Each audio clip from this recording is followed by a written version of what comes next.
Bă, peretele, mă. Bă, ce ia pe cheia mea asta, mă. Hai, e chiar cu ușa mea. 2 milioane, auzi. Băi, făcală, ia. Ușa.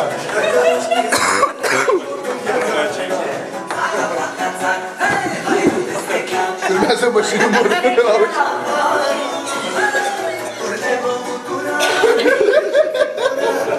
Ușa lui Ioan. Un pic și vizorul lui. A, dă vizorul.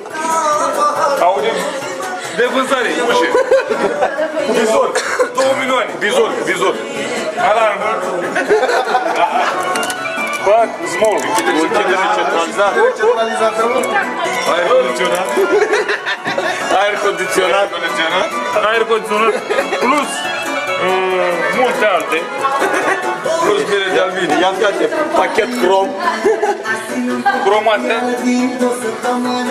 Asta e după climatronic, nu? Ia italiană. Clanță de care? Clanță. Milaneză. Small. Clanță buzuiană.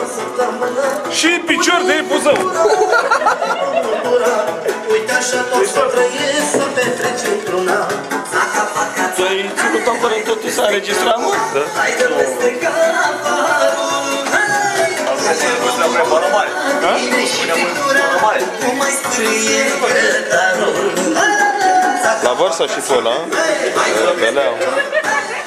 la vărsă, da?